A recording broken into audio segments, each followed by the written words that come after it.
Okay, so for those of you who don't know me, my name is Mary Olseth. I'm the project manager at Vital Connections. And one of the projects I'm responsible for is a mental health initiative, which is how I've gotten to work with Ashley and Alex, which has been so wonderful. And so this conversation tonight is really near and dear to my heart. I was really happy for us to close out 2024 with this, with these guests and with this really, really important conversation. Um, I think each of us is living through such different circumstances in different neighborhoods in Boston, different situations, and we're navigating different challenges and also celebrating, I hope, celebrating some big wins too. But one thing that we all share in common is we're constantly experiencing emotions, and that shapes how we're connecting to ourselves, how we're connecting to others, but we don't often talk about it. And we haven't been sometimes taught the language around it, how to notice what's happening in our bodies when different emotions arise. And so one thing I'm hoping for tonight is for us to start that conversation and learn from each other, share and reflect so we can better see, in different situations, what's coming up for you. How can you support yourself? How can you support your neighbors, your family members? Especially in this time of year where there's maybe more stressors happening too, whether it's the cold in Boston, whether it's navigating everything with spending time with a lot of family over holidays or buying gifts. And before even starting this conversation, I wanted to pause and just take a few deep grounding breaths. I know in public speaking, I can get a little nervous. And so I know it helped me to just start with some grounding breaths as we prepare for this evening's conversation. So wherever you are, if you just want to take a second to be aware of your surroundings, look around and relax your shoulders. If you want to clench your jaw, you can close your eyes or just lower your gaze. And maybe all together, we can just take a deep breath in, hold it, and release. One more time, take a deep breath in, hold it, and release. And one more time, deep breath in, hold it, and release. I know that is something that really helps me whenever I'm feeling my heart racing a little bit. And so we're going to be sharing different tips and tricks on what you can do. That's one thing that is just really simple, but I already feel myself like calming down a little bit. So to start, I'm going to pass it over to Marianne, and Marianne is going to share, walk us through some like shared definitions so we can go into just having a shared understanding of some key terms that might come up throughout this conversation. And Marianne, as you're sharing your screen, I can let people in to make it easier for you. Welcome, Arlene. Thank you so much. Hi everyone. My name is Marianne. Sorry, excuse me.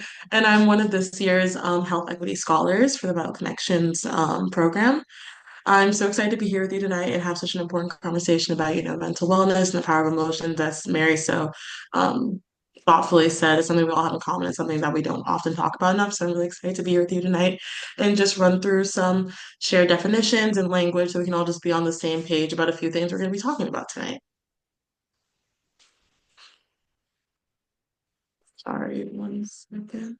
Okay, perfect. But just the agenda for this evening, welcome and introductions. We've already gotten started with that. I'm going to be talking about the shared language, just a few definitions to get us all in the same place, and then our discussion with our lovely speakers and a Q&A portion after that. So first, we want to just start by discussing, kind of really defining what we mean by mental health. There are so many definitions out there. I think everywhere you look might tell you a different one, but we tried to get the essence and boil it down and really kind of communicate that it's just a term to describe our emotional, psychological, and social well-being. And that it comes to so many aspects of our daily life, affecting how we think, feel, behave, handle stress, relate to others, and make decisions. So honestly, pretty much everything, which kind of adds to why we find it so important to discuss here tonight. Um, so now that we have like an understanding of what mental health really is defined as, I wanted to ask people if they wanted to shout out who in their life kind of helps to support their mental health. If anyone wants to unmute or put in the chat if you'd like.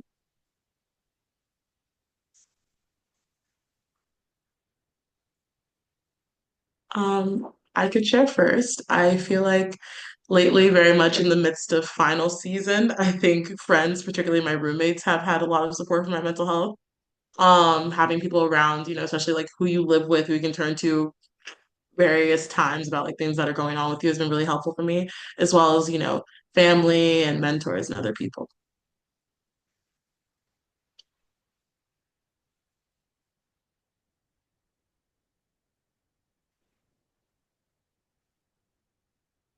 Oh, I'm sorry, I wasn't looking in the chat. Okay. Yes, my wife and children. That was from Alex, Aliese, my husband, my sister, my daughter, and my therapist, definitely. Shui, your mom. I'm seeing a lot of family and, husband and kids. A lot of familial love, very in the holiday spirit. Um, yeah, my partner, my aw, yes, pets too. Oh my gosh, thank you guys so much for sharing. Um, so we wanted to outline just a few. We kind of threw a lot out there, but these are some of the ones that we kind of thought of when we were trying to think of support systems, who in our life plays a role in supporting this. Like we all said, family members, neighbors, religious and spiritual leaders, um, other community members, as we're all here tonight, we know how important community is, friends, mentors, colleagues, spouses, and also mental health professionals. I know people mentioned um, therapists and other mental health professionals. So diving a bit more into that, um, there's a lot of different terms and titles we hear when we talk about people who can help with your mental health. Who can help with your mental health in a professional capacity. And we kind of wanted to break down some of those titles and see what different roles have different kind of specialties and things they can help you with. So first, we want to start with therapist, which is pretty much a broad term for mental health professional. Use various techniques, particularly talk therapy, which I think is like the first thing that pops into your head when you think of therapy. They use various methods, including talk therapy, to support, personal growth and coping strategies. It's a very broad category, so it can include counselors, psychologists, and social workers. And speaking of social workers, so we wanted to kind of break down their role as well, who are mental health professionals who bridge kind of the gap between mental health care and social support services. Um, so they address not only mental health, but also kind of the social, economic, environmental factors that impact our well-being. And so we know how those two things, oh, sorry, all of those things can be very connected and have a role affecting each other. Some of their responsibilities include counseling, crisis management, case management in a more like kind of social and economic capacity, as well as advocacy and group therapy and education. So very, very big job, a lot of responsibilities to fill.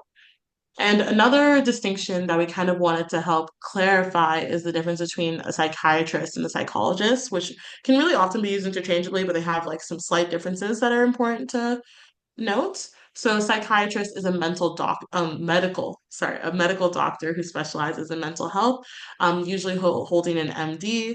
Um, and they differ from therapists as they kind of diagnose and treat mental conditions through medication and prescriptions in the more biological medical lens, versus a psychologist, on the other hand, who is a mental health professional who has a doctorate degree in psychology, and they kind of falling more into the general category of therapists that we talked about before, kind of diagnose and treat mental health conditions through talk therapy and working through behavioral issues.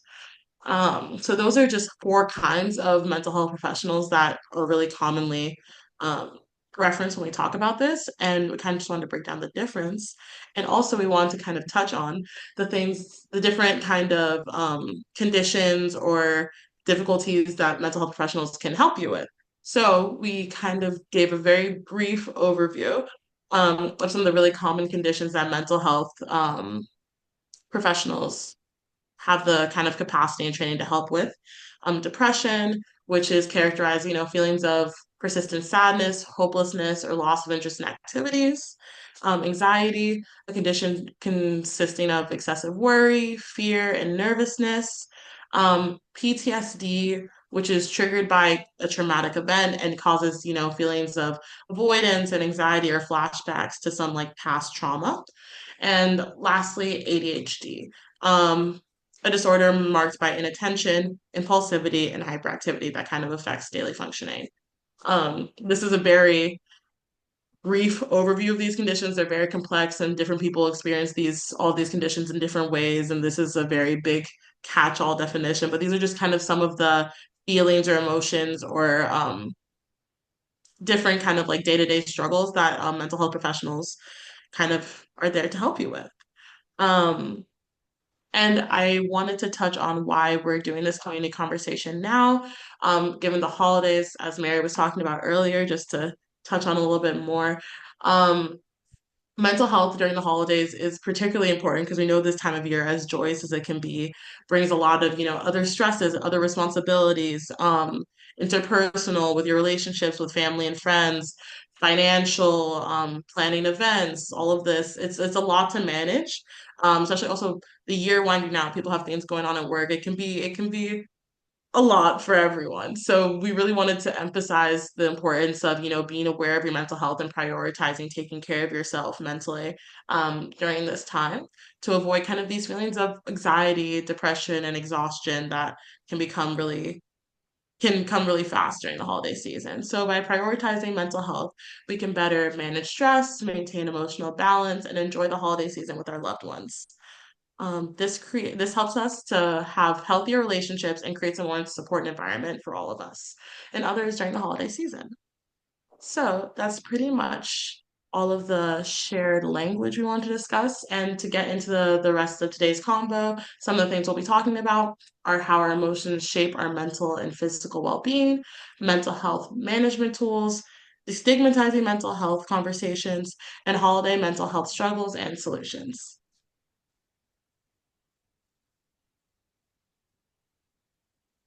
Great. Thank you so much, Marianne. That was really, really helpful. I know we have some new people who joined, so welcome. You're here just in time. Um, Thank you, Marianne. So I'm so excited that we have three incredible guests who I consider to be my colleagues and my friends who are joining us, who have both so much really rich expertise and lived experience that they're going to share. And just like past community convos, I want to encourage you all to put things in the chat if you have questions, thoughts, reactions. We will have time for a Q&A afterwards, where I can have you raise your hand and respond that way. But yeah, I'm just really excited to kick things off. So I'm going to start with introducing Ashley. Ashley is working as a full-time, let me find Ashley. Oh, there you are, Ashley. Um, Ashley is working as a mental health therapist with Head Start preschool programs and provides mental health support to children and families. She's been at Head Start for a long time, so she's a family advocate, and then worked directly with the children and doing play therapy and helping directly in classrooms. Um, Ashley, and just being able to work with you, I know Head Start is so lucky to have you. These children and families are so lucky to have you. So Ashley, if you could just start by sharing a little bit more about the work you do, your why you do the work you do, what led you there, and one thing you like to do for self-care. Hi, everyone. So it was really nice. I like the introduction that Marianne gave because it's funny how sometimes we think we only have one role and then you have many roles that kind of intertwine. So I started off as a family advocate at ABCD I graduated from BC.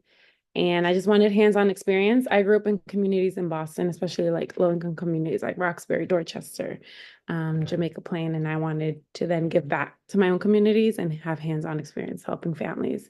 And from there, I just moved on and really, really saw how the emotional impact that poverty and trauma did to children, especially children in low-income families, and how their parents' emotional well-being really correlated with their own well-being. And I wanted to help families with that. And so then I I went back to school, got my social work degree. So I am a licensed social worker and also a mental health therapist to children. So I work with the little preschoolers on site, but I also work with their parents, like parenting workshops, parenting skills, just giving them that support in that early education setting. And yeah, I love what I do. I love working with the families. They're families that I grew up with, and so I love giving back and helping. And one thing that's I like to do of self-care is just spoil myself. I feel like sometimes, especially as women, we kind of feel guilty, or I'm a new mommy as well, kind of feel guilty of like, oh, spending this or like going to do my hair or my nails. And so I try to remind myself like it is okay to, Yeah, go get my nails done and have that absolutely. me time. So yeah. Yes, that you time is important. And your hair and nails are looking great tonight too. Um, Ew. yeah, thank you for that introduction. We're definitely going to go back to the work that you do with the children and families. So, um, the next person I'm going to bring up is Alex. So let me just find the spotlight. Alex is a clinical psychologist.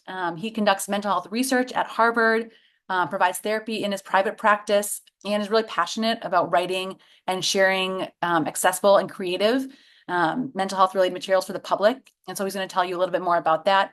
But yeah, I've been able to work closely with Alex on our mental health initiative, and I've learned so much. So, Alex, similar to Ashley, if you could just share kind of your journey, a little bit more about the work that you do, and one thing you do for self-care.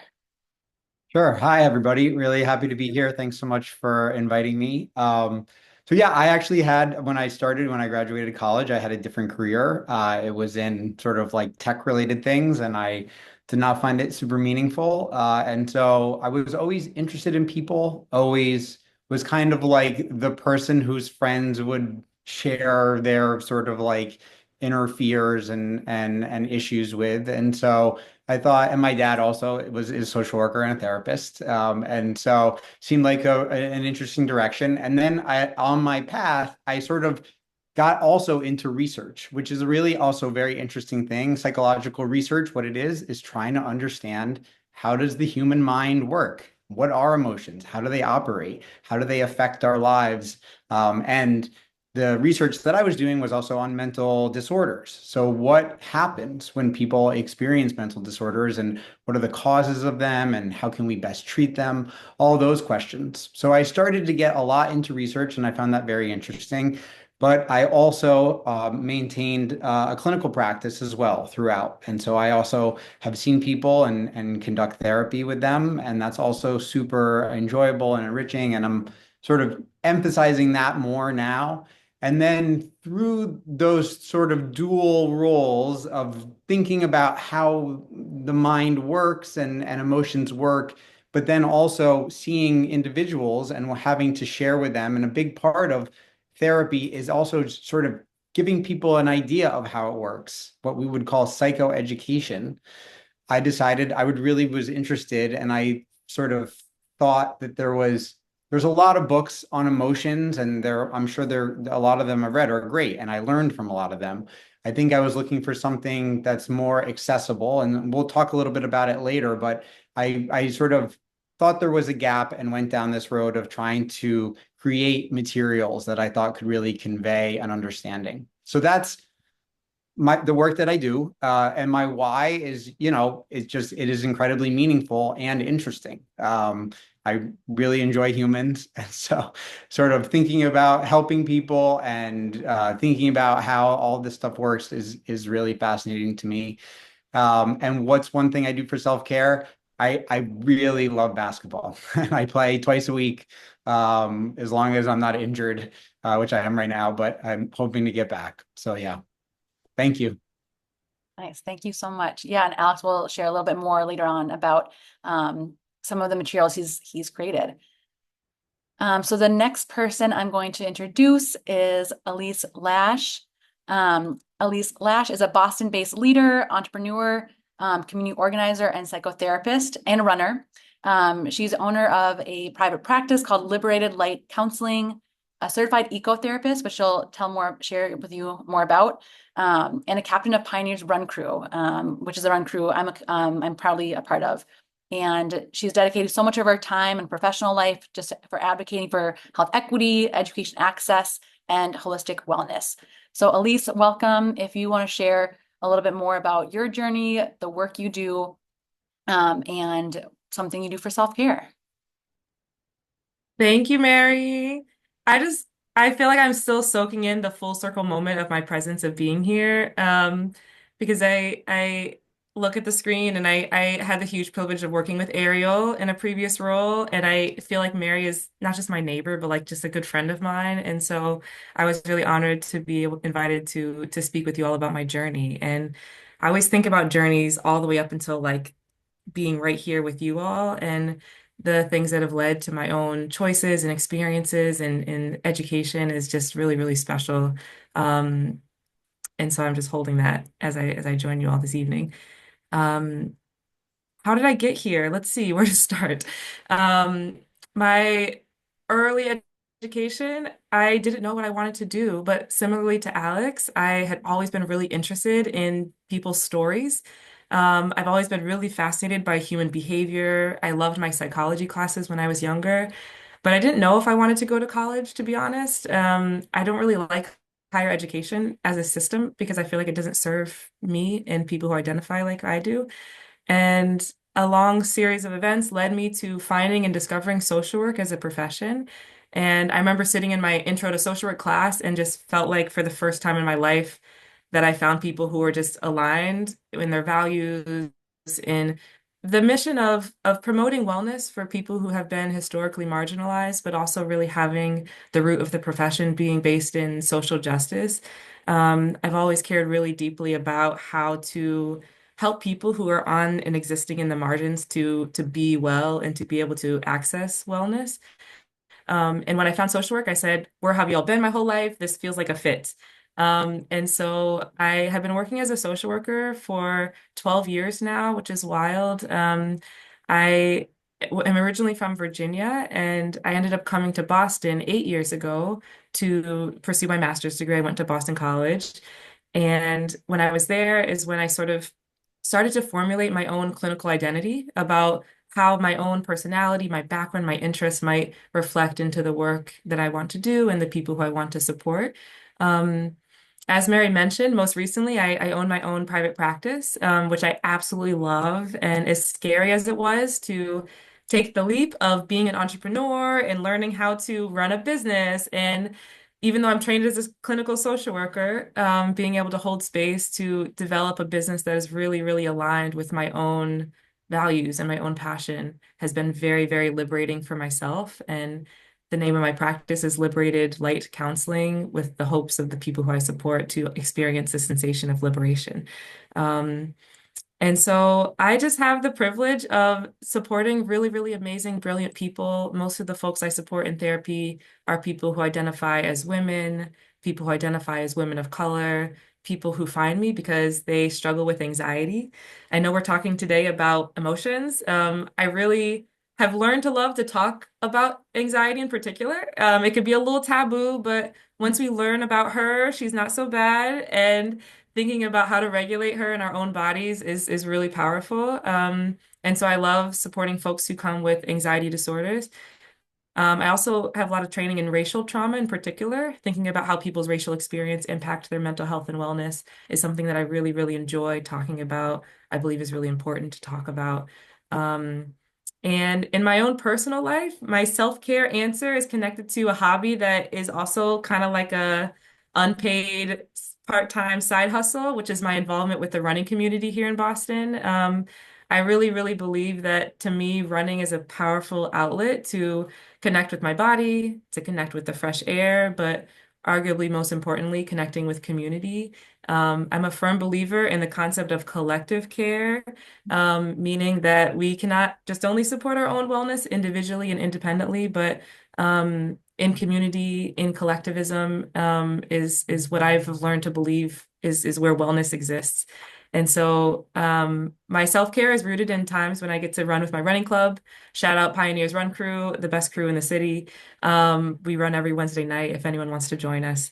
Um, but yes, I think that overall, my sort of philosophy around mental health and wellness is thinking about how to think outside of the box of how therapy might typically look, how even sometimes we might be trained as clinicians, thinking about how to challenge some of the pieces of what therapy looks and feels like, just because a lot of our training in therapy is designed for and by upper middle class white men in Europe. And those are identities I personally don't hold for myself. And so I've had a lot of learning and unlearning to do when it comes to my own style as a clinician. And I still have very much to learn. And I think that something I've been really, really aligning with is thinking about sort of non-traditional approaches of how therapy can look and feel. And I know I'm probably going to talk a little bit more about my work in ecotherapy in a little bit, but um, I could talk a lot about my passion for this work, but it's really, really honored to be here with you all. Who used the portable charger and didn't recharge it? I hope you find that portable charger. Me too. No, Aliese, thank you so much. I'm actually going to keep you on for a little bit longer, just following the line of thinking outside the box, in ecotherapy, which is something I hadn't really heard about much before. You shared that with me. So I would love for you to explain what ecotherapy is, and especially as you're thinking about it for living in the city, where maybe people don't have as much access to nature. So explain what ecotherapy is and how connecting with nature, engaging in movement, can really support emotional well-being, and healing, especially for communities of color, for people living in the city. Lovely. Yeah, similarly to you, Mary, when I was in graduate school, I did not know what ecotherapy was. I didn't even hear those words together.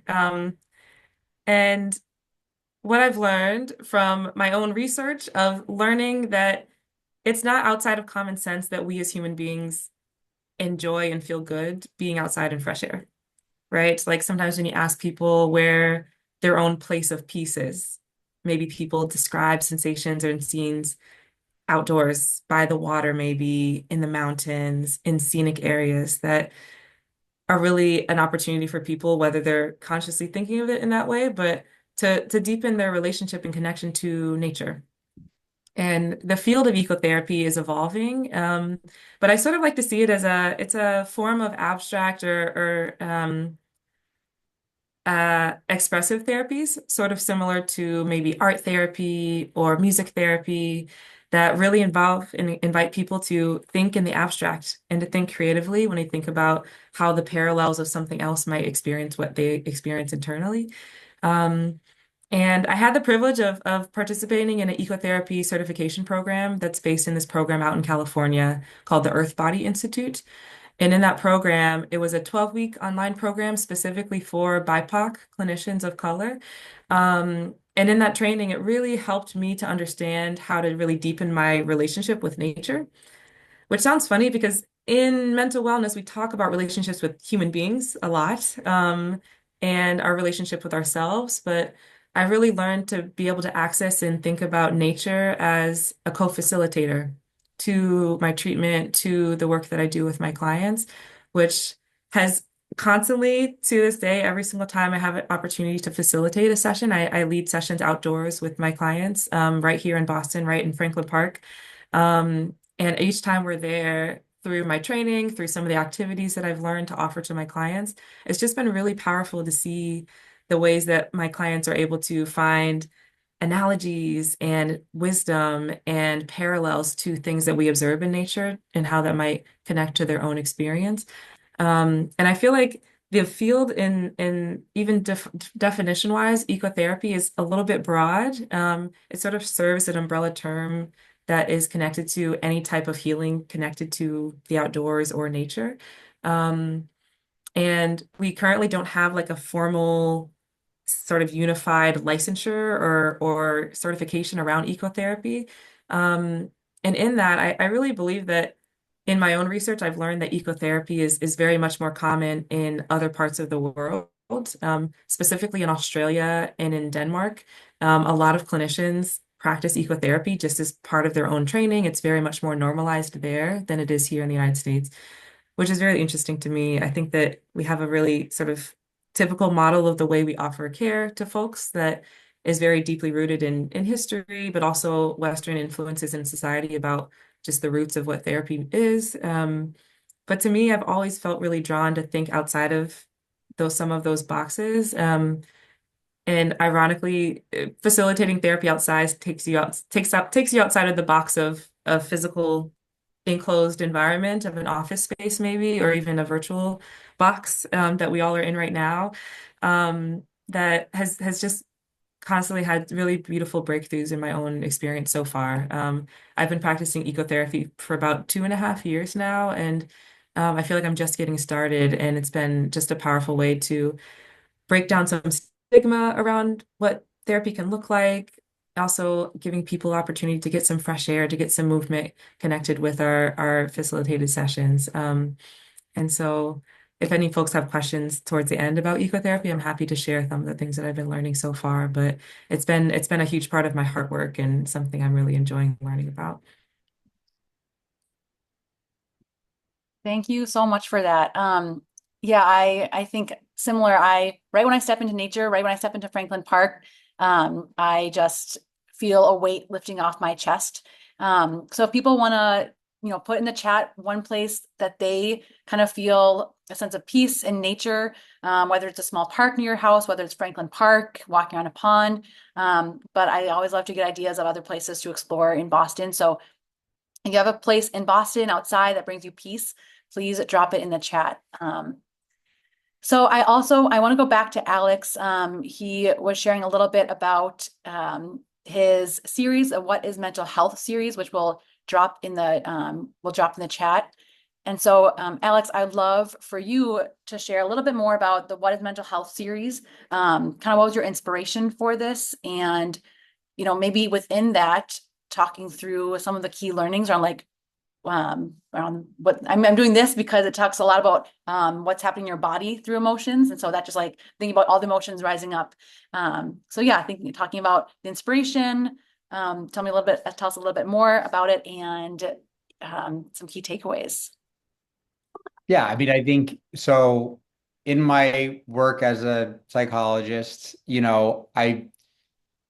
I have learned a lot of things about how emotions work that I felt like should be common knowledge. And I think it's first of all, it's abstract. Even as Marianne was introducing mental health, it's like, she said there's going to be a lot of different definitions. It's kind of a confusing topic.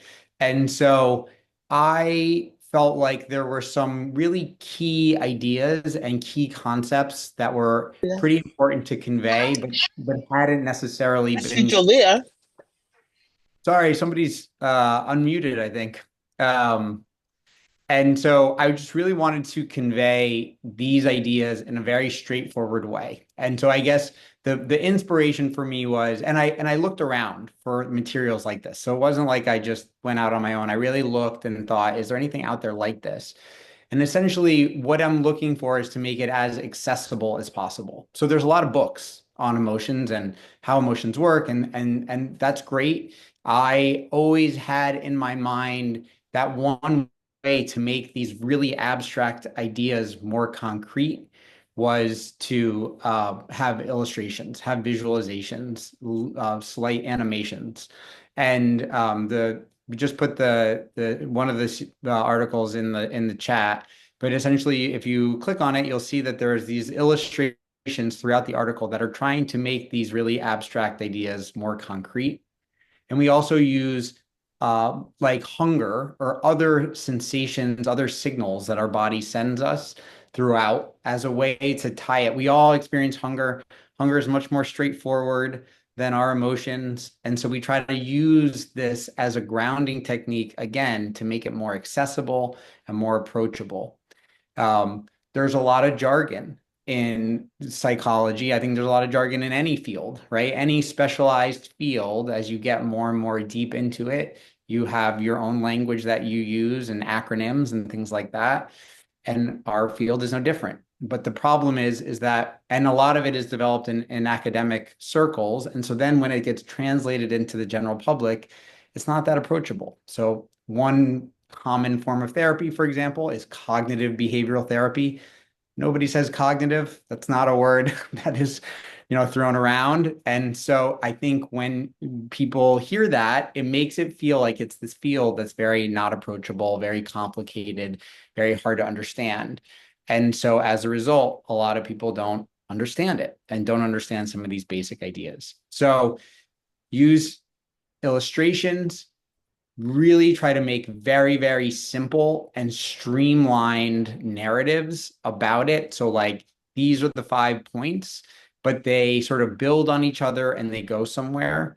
And whenever I show a colleague some of these articles, they say, well, what about this? What about that? What about this other thing? I say, yes, all of that is important. And we were trying to be very, very clear, very, very simple. The third thing in terms of trying to make it more accessible is simple, but not simplistic. And I think that each of the articles has a nuance to it that maps onto how people experience their own emotions in ways that are really important. So I'll just run quickly through the first article just to sort of give you a flavor of what it is. And so basically, it starts by saying, you know that your body does tons of things on its own without your input or help in any way. Your heart is beating, your immune system is doing its thing, your kidneys and livers, there's lots going on, right? Sometimes your body needs your help, so it sends you a signal. It says, hey, I'm hungry, I'm thirsty, you have to go to the bathroom, right? There's all of these sensations that we get that are signals from our body. And these signals are similar to emotions. And we can kind of use these to understand at least some aspects of emotion. They're not identical, but they're a way to just understand some basic concepts. So the first is that, and we'll use hunger throughout. The first is that your body sends these signals to you automatically. You don't get to choose when you feel hungry. Your body just says, you need some nutrients. And so it sends the feeling of hunger. And that's true of our emotions too. We don't get a choice when we hear some news, how we're going to react. We just hear it and we have a reaction to it. So it's automatic and they are sensations, right? So that's what Mary was alluding to. They're bodily sensations. We all know what it feels like to be hungry. That's a feeling in your body. And I would say feeling angry has a feeling in your body. Feeling sad has a feeling, and same with fear. And these emotions or these signals are also, they're trying to push us to do something. They're trying to steer us. So hunger is a sensation that's trying to get us to eat, right? And fear is a sensation that's trying to get us to safety, to run away. Anger might be to defend, to yell, or to hit. And sadness might be to do nothing, to lie in bed all day. And so it sort of acts like a weight and it's trying to push you down and stay into bed, for example. And so it's automatic. There are sensations that push us to do something. The third point is that they change how we think. We all know what it's like to go into the grocery store when we're hungry. It changes how we see the world. It changes what we buy. And the same is true of emotions. When we're angry, we think that person's wrong, even if, later when we're not angry, we're like, yeah, they were kind of right. Right. So these emotions also change. When we're scared, we believe we're in danger, even if we're safe. Right. So that's all the first part. There's the first three parts. They're automatic. They are sensations that push us to act. They change how we think. The fourth point is just because they're automatic and they're pushing us, we don't have to do what we're being pushed to do. But to resist it, it takes effort. It's hard. So if you're hungry and there's food in front of you, to not eat is very, very difficult. And the same is true when you're scared. If you're scared of something, going towards that thing is really, really hard because your body is essentially pushing you away. So you can, and we all have different strengths of emotions, right? So sometimes some of us are really, really scared of certain things, and other times somebody else might not be very scared of that thing. And the more scared we are, the harder it is to resist that push that our body is giving us. And then the fifth point of this first part here is just that our environment helps or hurts our ability to resist those pushes. The more we have going on, the more stressors in our life, those turn on emotions, and those emotions are pushing us around, sort of draining our energy which makes it harder. And whenever we get a new emotion, we just have less resources to sort of handle it. And it can push us around. And a lot of times those emotions can end up being stronger too, because of all the stress that we have going on. So that just gives you a feel for the first article. Sorry if I went on too long here, but the point is I really wanted to make them accessible, make them very simple and understandable. But in this way, the reason this first article is not simplistic is because it really balances this idea that certain parts are automatic, but we do have agency. We can exert effort. It's just really hard. And sometimes the emotions might be too strong. We have to sort of wait for them to die down. But there's a balance between sort of things that, are out of our control, but then there's things that we can do to sort of assert. And we know therapy is helpful, and that's because people put in effort and these emotions can change. So even though they're automatic, they can change over time. So that's my inspiration. And yeah, I really just wanted to convey these ideas in a very user-friendly way and hope that people find them helpful. Great. Thank you so much, Alex. Yeah, I know something that, I really recommend people reading through those. There are also some videos that go along with that. And one big takeaway for me is around this, like, it breaks it down of things we should do. And the first one is just noticing the emotions that are coming up, noticing the sensations. I think, so often we can feel disconnected from our bodies. And so, for me, when I'm feeling anxious, I know my heart races. I know my palms might sweat. So I encourage you all, as you're experiencing anger or sadness, like, pause and be like, really do a body scan of like, okay, am I restless? Am I mind racing? So I really appreciate that series. And I want to bring in Ashley, because Ashley has been facilitating the mental health series as part of the with the children and families, or not with children, but with parents at Head Start. And I know it's been really, really successful so far. So I'm going to bring you back up. And so, Ashley, I know when we first were talking about having these conversations with the parents, you were like, people don't always like to talk about mental health. They may stay away from that language. So I would love to ask you, like, when you're working with the parents and children, what are some barriers you've encountered just discussing mental health and wellness? And how do you approach these conversations? And if you have any tips for all of us to approach having these difficult conversations with others, or both, like, kind of looking internally within ourselves. Yeah, I really enjoyed hearing Alex share about the images, just because I'm just saying in the workshops they're a hit. Just the simplicity of them and like the language. I like made little PowerPoints to your PowerPoints, but just to make it more friendly for them, and translated in Spanish, because we are working with predominantly Latinos in the center. So it's a hit, just saying.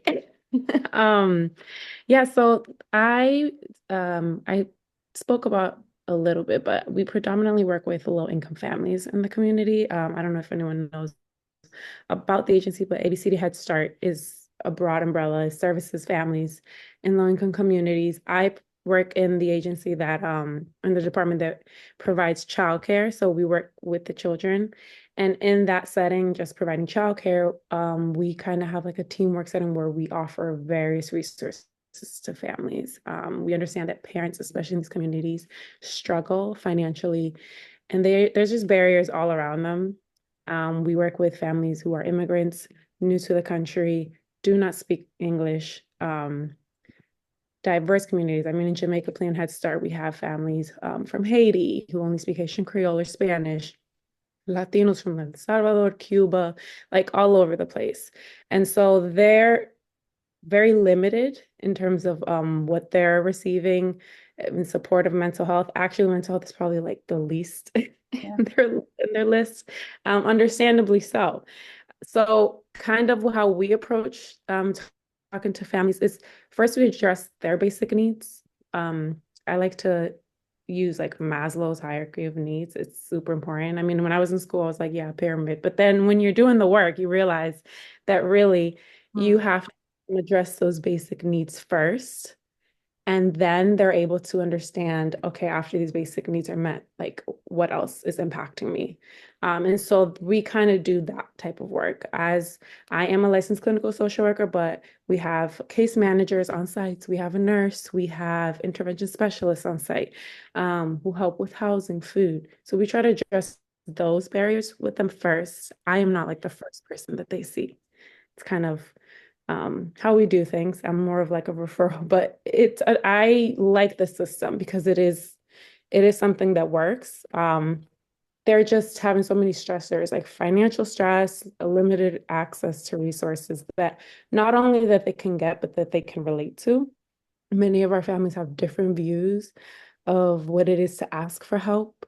They may feel shame in it. There's stigma in asking for help. They come from their own countries where it's like, no, I don't ask for help. I can do this. Or they just keep their head down because they're supposed to and they don't want to like cause a scene or, in that aspect. So we address those needs. And then, they're a little more open after that to receiving other types of help. And so the way I approach conversations with parents is that I just make it simple for them. I don't use jargon that they will not understand. Um, Even though obviously like I'm a clinical social worker and I may know the language, but I simplify it to them. And I use it by just simplifying not their needs, but their child's needs. I work mainly with children, so I'm not as versed in like adult therapy or working with adults. I work with the little humans, the tiny humans, I call them.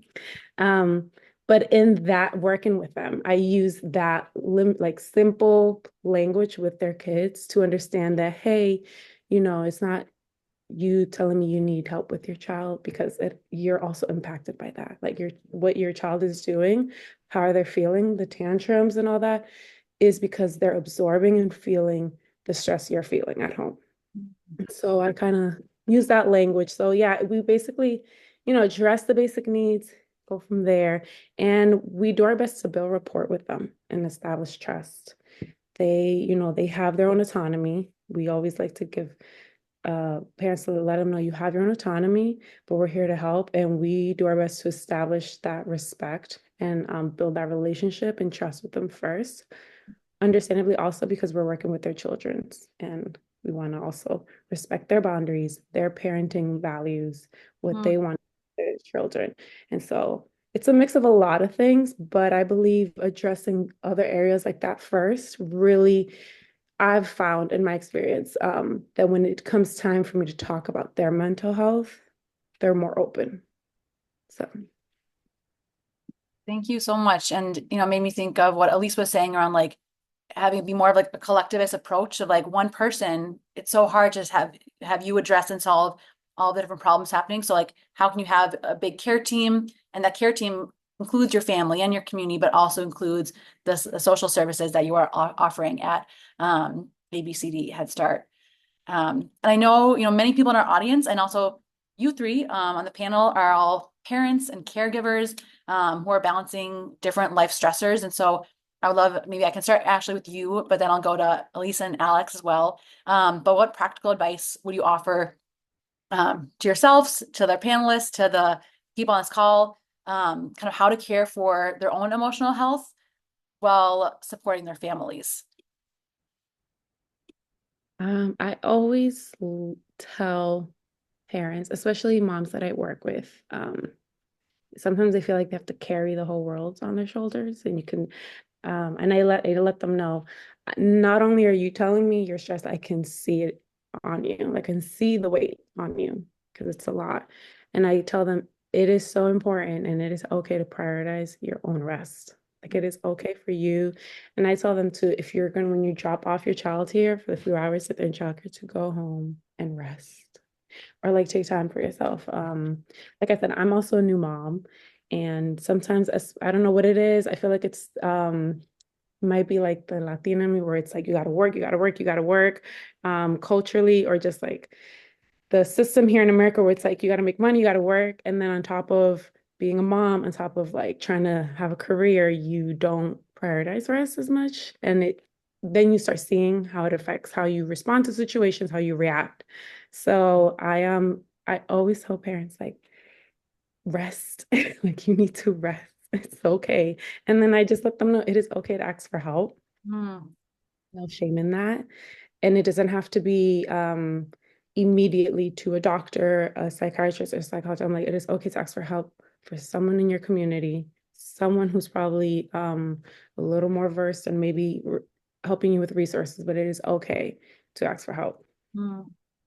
Thank you for sharing that. I think that giving someone that permission is usually so important, because maybe they're like, oh, I should be doing this, I should be. But then right when you are able to say that, someone who they trust and someone maybe they look up to is like, okay, I can ask for help, I can rest. So thank you for sharing that. Um, yeah, Beo was saying rest is self-care, rest is productivity. Yeah. Um, Alex, what about you? For yourself, for the other parents and caregivers, what is some practical advice you'd offer them to care for their emotional health?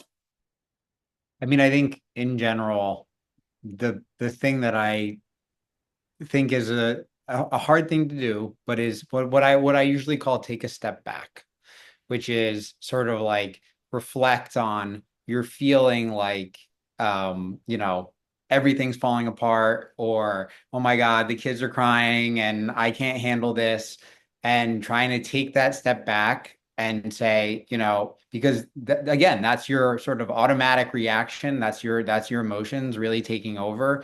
And just having some ability to find a little bit of space, even just internally, like the breathing that you did at the beginning, Mary, like even just that, taking a step back and just focusing on sort of like the next thing that you have to do.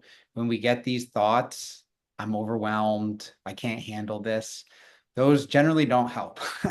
They generally just make things much harder. And often it's not true. You can handle it, you will handle it. It's just hard. And so taking that step back and really being able to sort of like notice, as you also mentioned, Mary, sort of what's going on, and then just trying to find that space where you can at least take a breath, find some type of relaxation, and then, you know, then the baby's crying, or you know, there are always things that have to get done. And so it's trying to do both, get them done, but maintain some composure while doing it. That's what I try to do, and it doesn't always work, right? So it's not like it's always like magical. It's, you know, it takes a lot of effort, and sometimes I find myself yelling at my kids, right? So I don't want to do that, but and so then you just keep working at it and you just keep trying. Yeah, no, I think that's a really good point. And like Alex just said, being aware of your capacity, like sometimes you won't have capacity. And so it will, one more thing, and it will put you over the edge. And some other times you'll be like, what? I just did that. I didn't yell at my kid, or I, took the dog out. And so, um, I'll go to Aliese. Aliese, what about you? What's some practical advice that you take or that you share with your clients? I'm like taking notes from what Ashley and Alex already shared because they're spot on and so helpful as little reminders. I mean, I love that you're asking this question to us, Mary, because we spend all of our lives in our professional capacity, like reminding others how to care for themselves and thinking about how important it is to hold up the mirror to our own experience. Something I say to myself and my clients often is, you know that you're making progress in your own therapy journey and your own healing when you're learning deeply about yourself and your needs. And I love how Ashley talked earlier about just understanding just attunement to basic physiological needs like water and food and shelter and air. Those are like the basic basics. And so when I'm feeling like my own wellness is compromised, I got to go back to the basics. Hmm. Did I eat today? How's the water intake looking? Did I go to the bathroom? Did I breathe? Did I like take some nice, like intentional breaths? Because sometimes being able to revisit those basic needs can be like a really helpful way for me to just center. Because oftentimes when I'm feeling dysregulated, one of those things is being compromised. So that's something that I really appreciate. And I really think that like a also key basic need that Ashley already spoke to about is rest. And I believe, especially as a woman, as somebody who identifies as being a Black woman in this country, like rest is a form of resistance because nobody wants me to rest. Um, And so being able to protect that and prioritize that is important. I love to talk to folks about how when we think about rest, we think about sleep. Like, oh my God, I just need to sleep. I need to have my head on the pillow and do the thing where I'm like recharging at nighttime. But it also can be helpful to think about how do we receive rest outside of sleep? Mm, Yes, like sleep quality is the big, that's the big cheese. Like that's the go-to when you think about our body's need for like physiological rest can come from sleep. But sleep can be compromised by anxiety, by like poor sleep hygiene. There's a lot of things that impact the quality of our sleep. So I also like to ask for myself when I'm feeling like restless or irritable or like on edge, to ask myself what I might be able to fill myself to receive the sensation of rest, even if that's outside of sleep. What other things give me energy, whether it's, spending time with my baby. I also am a new parent. My little one's 10 months old, and just spending time with her, like, even though she's still learning about what sleep means. People ask new parents all the time, like, how are they sleeping? It's something about my girl Simone. She sleeps all the time, but she also wakes up all the time. So we're trying to figure out how to, sleep for more than a couple hours. She'll get there. I trust that she will get there. But making sure that we're finding ways to boost our energy, doing things outside of just sleeping. And to answer the question, honestly, the first thing that came to mind when you ask, what do we do for our own physiological wellness? I think that there's a shortage of adults finding space to have fun and be silly. mm, And I really think that like having things and surrounding yourself with spaces that make you laugh, that like cause you to be kind of playful, also is a huge protective factor against things like stress. And especially when we sort of get into this rigid corporate workplace, you're adult now, so you gotta like put the playfulness aside. Um, I really think that can be a harmful part of our own development and wellness. So being silly mm. is another thing that I remind myself because it feels so good when we can. So that's Yeah, another thing that comes to mind. I love that. And I do want to shout out when Elise mentioned sleep hygiene. Elise, I don't know if you remember this, but we went on a run. You were telling about you attended a sleep hygiene webinar and you recommended putting your phone outside of your bedroom. And I've started doing that. And so that has been so helpful. So always for anyone who's looking for to try something new, sleeping with your phone outside of your bedroom is could be a good way to start. Um, and at least I'm going to keep you up here for a little bit longer because something we've talked a lot about is, leaning on other people for support, finding joy, connecting with others. And as a co-captain of Pioneers Run Crew, you've seen and have been a part of, running communities, providing a lot of support and care, which people don't always think about. So how do you think fostering connection and like a sense of belonging in communities can help build resilience and improve our mental health? And then what advice do you have for people here who may be looking to find or build that community? Because as adults, it can be hard to get involved in new things or find that new community. So yeah, how can connection and community help our mental health and advice for finding that? Yes, I've come to learn that we as humans are such social beings. We thrive in relationship. We thrive in spaces with other people. Sometimes we need our introverted recharge space and time, which is really important, but more often than not, the intellectual stimulation of being around others, the care and love that we receive from other humans, is essential. And um, I think often about how in the Pioneers Run Crew community, like that space, we always say that we lead with community and we run on the side. Like running is just like the connector, but like having space to be all together and hang out with other adults in like a healthy environment is really what we prioritize. Because I know you mentioned a minute ago, Mary, that making adults or connecting with relations as adults, making friendships as an adult is really challenging. It's hard to find people because everyone's busy and everyone's doing their own thing to center time to prioritize connection outside of just your family. Um, but we also are experiencing a loneliness epidemic in our country. There's been research, especially post-pandemic, that highlights that over 50% of Americans report feeling lonely every single week. And I think about just like the icky sensation of loneliness, which is like the best friend of depression. How our depression wants us to feel lonely. And I think that social isolation is like something that really contributes to rates of depression in our society here. And so even when we don't really feel like connecting with people, we probably should anyways, because it can be hard to dig deep to like make a plan with a friend or show up to an event or show up to a running club or show up to a group that is interesting to you because it takes a lot of energy to take that first step. It takes a lot of bravery to take that first step. But in our own commitment to ourself and the trust that we will feel better.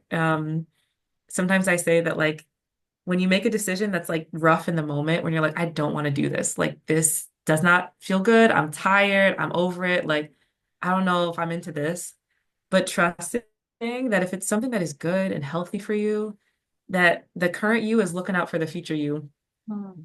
and just trusting in that investment. Because in the moment, it can be a struggle to step out of your comfort, especially when it comes to socializing. Because, yes, socializing can give us energy and help us to connect to that rest we were talking about earlier, but it also can sometimes drain us. But being able to trust yourself, to trust the future version of yourself, to prioritize space with others, is worth it. And I remind myself when I go to running club, we run on Wednesday nights. Some Wednesdays are a long, long, long ass day for me. I have a lot of moving parts that I have to do on Wednesdays, and then 6 o'clock comes, and I'm like, oh my God, am I gonna go to the running club today or not? Like, I just want to stay at home and go to sleep. Like every part of me is digging deep, deep, deep to just pull up and be there. And 99% of the time when I go, I feel amazing afterwards. And I trust that feeling, even though I don't feel it in the moment. And I wish that for everybody. I wish for everybody to find a space that can provide that for us, because we need that, especially to combat loneliness, to hold our own value of our social connection and need as humans. Hmm. Yeah, I really appreciate that. Loneliness is depression's best friend. I think that's such a um scary but good reminder. It made me think of what Alex was saying around our emotions. Sometimes they're trying to tell us things, but sometimes we need to resist what they're telling us to do. So if your maybe emotions telling you to stay in bed, stay alone, but sometimes you gotta push it and resist and do something different. Um, Alex or Ashley, would you have anything to add around kind of navigating and building a connection and why connection and that's creating that sense of belonging is is helpful for our mental health? I can say just with my experience working with families, especially let's say like this workshop that we're doing, partnering with you guys, it we wanted this to be a 2 hour workshop. It ended up being a 3 hour workshop. Yes, that's how, but truly it was a testament to how many stressors and how heavy these parents are like experiencing stress in their life. Um, it was super therapeutic. Many of them were sharing just very emotional, like in-depth, personal stories of stuff that they were currently going through. And you wouldn't have noticed as they drop off their child with a smile and they're like, okay, good morning. And then they leave. And the fact that they just sat there and they didn't know each other as well. And they all were just sharing and crying and being super open. And one of them did say, like, I remember recording notes, she said, I really needed this space just to like open up with you guys. And I didn't know I needed it. And so just that belonging, it's like a support system is so essential Mm, to everybody's need. It just, and I feel like sometimes we get stuck on, or maybe people get stuck on what kind of support system they have. They start comparing their, like, oh, you have your mom, you have your dad, or you have this spouse, you have this. They start comparing the support mm, system or just looking at what other people have, whereas your support system can look very differently, but as long as it's supporting you and you have just other people around you lifting you up, it's like I think what is important and what gets people moving mm, and out of like those states where we said like it can lead to depression, can lead to very dark moments that we don't want people to end up in. So Yeah. Thank you so much. And I'm happy to hear it's been an impactful space. Alex, what about you? Yeah, first of all, Ashley, that's amazing. That's so awesome. Um, yeah, I mean, I totally agree with everything that Elise and said and Ashley. I mean, I think there I have felt like uh right, sometimes you find people annoying, even your own family, right? And yet that time to spend together, I don't, I think a lot of there's it's just the way I think it is just the way that we're built to be social. And we all know what it's like when we lose a connection. If we lose a friend just because they don't want to be friends with us anymore, or a romantic partner, or somebody dies, it is like the worst type of pain that we can feel, really, I think. And so, yeah, it seems like our social connections are these really critical pieces of our mental health, and ones that I think there is increasing attention to the loneliness epidemic, but I think it's a really, really vital thing. And if you think exercise is important, it's social relationships are probably above all of those things. It's Oh, probably one of the most critical pieces of being healthy. And so first knowing that, and then, as Elise said, putting in the effort to maintain, to get up and get out there and just keep those connections strong. And even if it's hard and you're tired, and those people, you're not feeling it, just putting in that effort, I can't emphasize it enough. So just sort of agree with what everybody else said. thank you so much. And I think even being in this space, like I know, it's virtual and we're not all connected, but it's really important to show up these spaces too and connect this way. We have about 15 more minutes. I have a long list of other questions, but I also want to make space for you all. And so if you have a question, please raise your hand. Please unmute. We have three amazing guests who can share their insight. So I'll pause and give a minute to see if anyone has a question. And if not, then I maybe ask some more.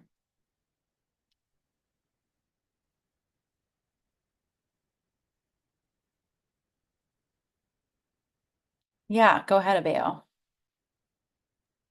Hi everyone. Apologies if you hear a puppy in the background. But my question is for Elise. So with ecotherapy, what would you say have been like some challenges or barriers in building the awareness around it and like destigmatizing it, especially in communities of color? What has that been like? And yeah, I guess how have you attempted to like combat that and have people embrace it more? That's a great question.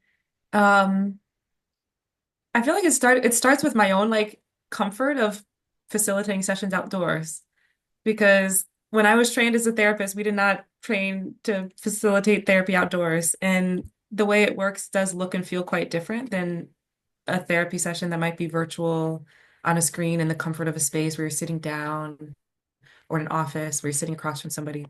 Um, and to be honest, I think one of the barriers that I sort of laugh at, but it is like a valid concern that some of my clients hold, is that a lot of my clients are like textbook just city people who just do not feel comfortable being outside. Like they jump at like the sight of a squirrel, or like they're like, "What do you mean, Elise, you're trying to do walking sessions during the winter? Like it's cold outside. Like I'm gonna catch a cold."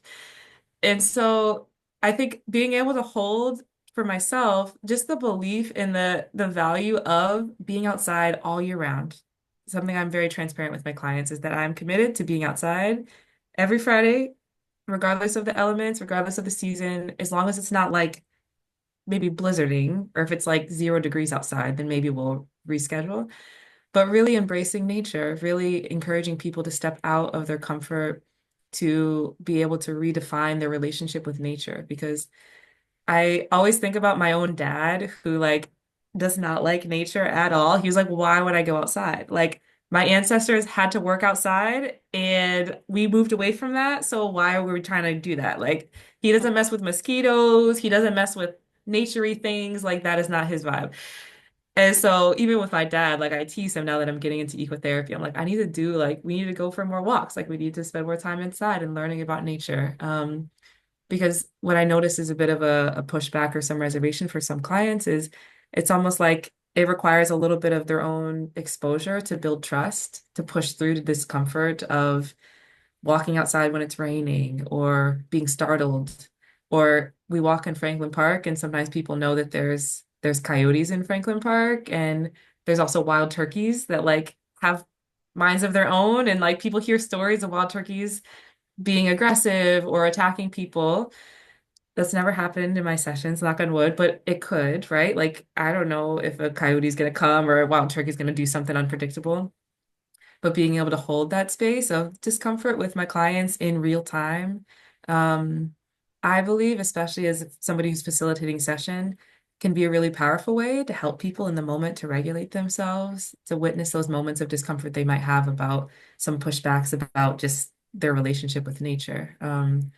But I really do feel a lot of hope around the potential that ecotherapy has, especially in urban areas, to help to bridge some of those disconnects that people have and assumptions people have about exposure to nature.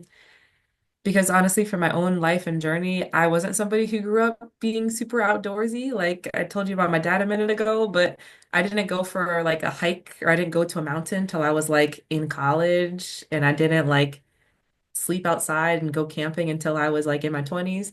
But it's something that for me has been so transformative in just thinking about the relationship that I've built with nature, that I also feel like has a lot of beautiful potential to help people to think differently about how they take care of the planet, how they might be invested in things like recycling or picking up their trash or thinking about how the land is something that is to be respected.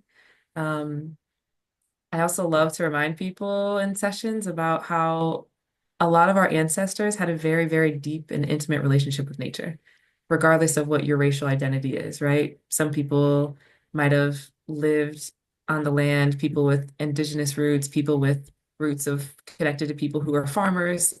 I think that we've moved a long way away from relying on land and nature as a part of our own lifestyle, a part of our connection to healing.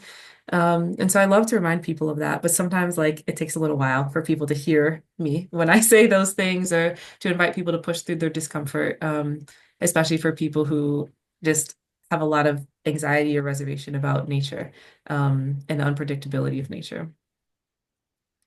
I hope that answers your question, Abeo. When you first asked the question, to be honest, I thought you were going to talk about like how insurance companies think about billing outdoor sessions that doesn't not have a billing code. Like that's another nightmare that I sometimes have to navigate because our system is not really set up well to normalize and think about and legitimize outdoor sessions. And people give me pushback about how that is legitimate all the time. But it's something that I've navigated, something I've asked a lot of questions around and been on the phone call with my insurance companies a lot around to make sure that I'm practicing ethically, but also making sure that what we're offering can be seen, the benefits can be seen, and it can also be legitimized. So that's like another bucket outside of my clients' anxiety, but just the systemic pushback and reservations and doubts and hesitancy that people have about non-traditional therapy approaches. Hmm. Thank you so much. Samira, I see your hand up if you want to unmute and ask your question. Hi, I'm not sure if it's the right place to ask this question or not, but I'm gonna say it. So, I need to speak with a therapist, but I'm looking for someone who speaks my foreign language because of my English is not that good, and I feel like I can't express myself that much when I talk to them, and I need someone to speak like the Moroccan Arabic, not the general Arabic, because I had one before that speaks only general Arabic, and I feel like I can't say everything I need to say. So please, if you have any idea about where to find like someone that speaks my language, please give me any recommendation that you can help me with. And thank you. Yeah. Thank you so much, Samira, for sharing. Thank And you. I'll open up to Elise, Alex, or Ashley, if you want to answer that, but also just more generally, I think, with mental health as a Yeah, big and stigma, also, sorry about that. yeah. So is the ecotherapy can help me with that without uh, help me with this very language and just I don't know how to say it, but if that can help, please provide me with more information where I can do that and how to do it. And thank you. If any of you three want to answer. I can answer there's a website. It's the sort of a website that a lot of people use. It's called Psychology Today, and you can filter by language. And I just did it actually while we were sitting here, and I checked Arabic, and I'll even put it in the chat here. There is a counselor that has Moroccan listed as one of the languages that she speaks. So happy to I put it right in the chat, and I can keep looking. But so basically you just go to this website and you can click on filter, and they don't have Moroccan Arabic, but they do have Arabic, and then maybe through that you could find the more specific form of Arabic that you're looking for.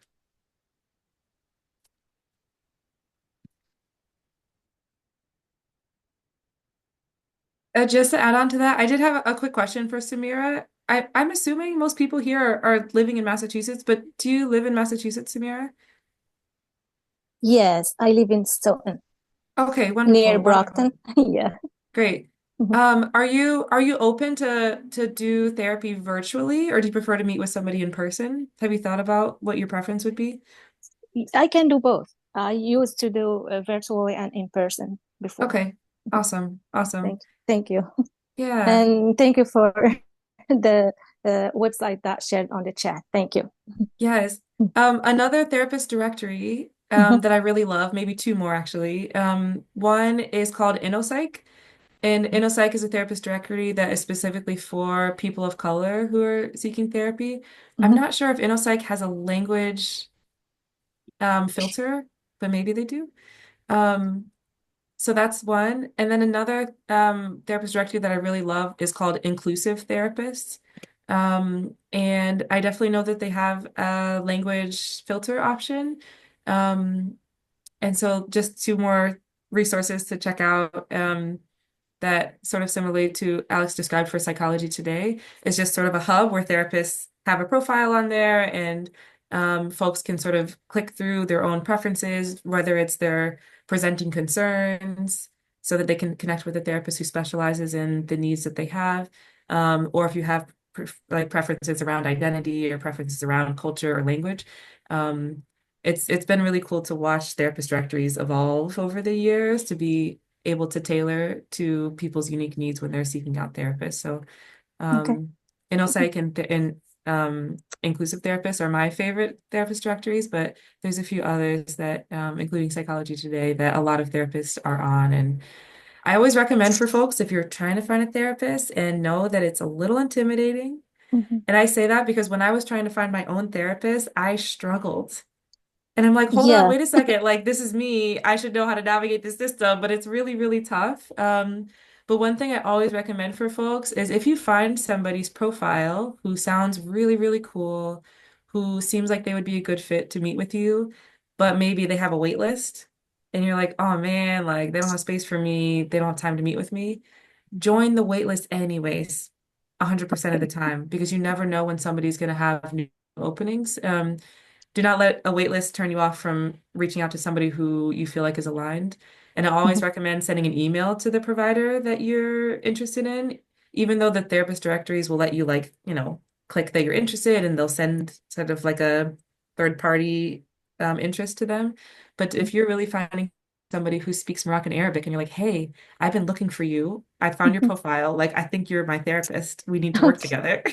Yeah. Just say that in an email. And I would imagine that would stand out to them and make them maybe more receptive to get back to you and find a time to connect with you. Okay. Thank you so much. Thank you. Yeah, thank you both for answering the question. Samira, thank you for speaking up, because I think so often Oh, thank you. we Thank only you. think about finding a therapist when we're in crisis. But really you can have a therapist at any time when you're just dealing with life. Yeah. And so I think that's one way of just starting to combat the stigma people have around talking about mental health, dealing with their own mental health. So you don't need to be in crisis to be in therapy. Okay. Yeah, and not just speaking to you. I'm speaking to the whole audience, speaking Okay. to Yeah. ourselves. Yeah, the whole group. Thank you. And so we're going to be wrapping up soon, but to end this session, I asked Aliese to kind of do some sort of closing for us. And before she does that, I just want to thank you three for sharing your insights, your wisdom, your thoughts, and passion. And thank you all, everyone else, for just joining this call, and for taking time out of your busy schedule to take care of you and learning more about mental wellness and the power of emotions. And I'm also going to put a link in the chat for our survey. We really want to hear more from you all about what kind of conversations you want us to have in the future. What do you think about this conversation? What are some takeaways? So please take a few minutes after this to fill that out. And we'll send a recap email with all of these resources as well. So I'm going to remove, let me see how I can spotlight Aliese. And Aliese, please, if you want to do the final closing, and then I'll wrap up. Amazing. Thank you, Mary. And thank you, Alex and Ashley, for your brilliance. I really enjoyed learning from you both. So to close, Mary invited me to do a mindfulness exercise, and I was trying to decide what would be a good fit for this group. And I decided to offer you one of my favorite mindfulness exercises to do on a screen that is called eye stretches. And I can't see everybody on the screen, but I trust nobody's like driving a vehicle or anything like that, because this is probably not something to do while you're driving. But what we're going to do is take a few moments to attune to our sensation of sight and treat our eyeballs to a little bit of stretching as we close the day. And so join me as we try an exercise called eye stretching to provide our eyes with a few minutes of relief and relaxation away from the screens. We know that now more than ever, we spend a lot of time staring at screens, working on projects, scrolling, being here. And I'm not an optometrist, but I know that eye strain and increased screen exposure can lead to headaches and can also cause damage to our eyes. And so when I learned about this exercise, I was really excited to think about how to offer it to providers, to offer it to clients, to think about how we can give our eyes a little break and strengthen our eyeballs. And so what I would like for us to do is, if you're comfortable, it might be nice to actually turn off your cameras during this exercise to cut out the distraction, to have one less thing to look at that is on a screen. So you're welcome to turn off your cameras with us. And let's take a moment to treat our eyes and remind ourselves of the power of vision, and also to show appreciation for our eyes and what they can do. So to begin, I invite us to find a comfortable seat, maybe with your feet on the ground, with your spine nice and straight and aligned. And join me to take one deep, slow, and controlled cleansing breath in through your nose and out through your mouth.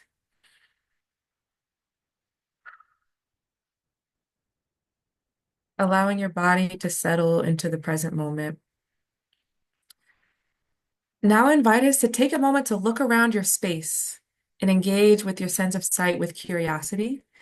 Notice in your room or where you may be sitting, the variety of colors and textures and shapes. Just noticing them without judgment, seeing if there's anything that stands out to you, maybe things you see often, but taking a moment to pause and appreciate the things that you can see. Noticing the things that are close by to you, and also the things that are far away, maybe out the window, maybe across the room. Just take a moment to familiarize yourself with the things that you can see from where you're sitting.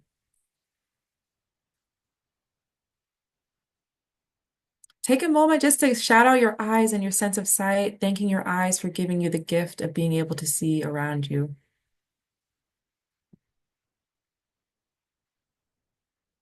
Now join me as we treat our eyes to a few basic stretches that rest and strengthen the muscles that fuel our sight.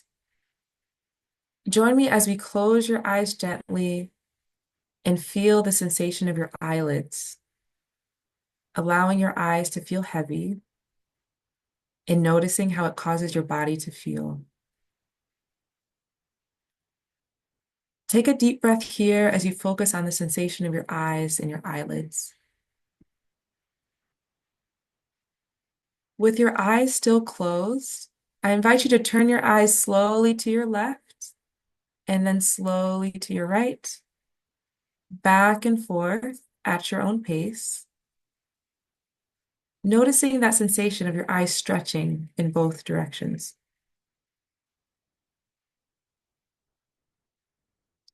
Now, with your eyes still closed, turn your eyes upward towards the ceiling and then allow them to drop down as if you're looking to the ground, up and down again at your own pace. Again, bring your attention to the feeling of your eye muscles stretching. Now follow along with me as with your eyes still closed, as you point your eyes inward to cross your eyes as if you're looking at your nose, and then relaxing back to a neutral position. Crossing your eyes again and relaxing them. This may be feel funny, but I invite you to try that again at your own pace. Back to a neutral positions of your eyes. When you're ready, close your eyes with a nice tight squeeze, giving your eyelids a little hug, holding them tight, and then relaxing them. Closing your eyes nice and tight and relaxing them. One more time. With your eyelids still closed, allow your eyes to just rest and to feel heavy for a few more moments here.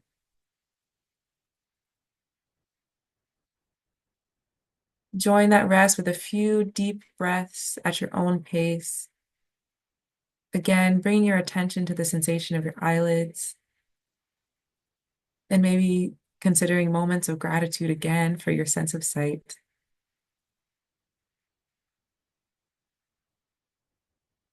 And when you're ready, I invite you to open your eyes with a few refreshing blinks and join us back to the group. You're welcome to turn your cameras back on or to look back at the screen.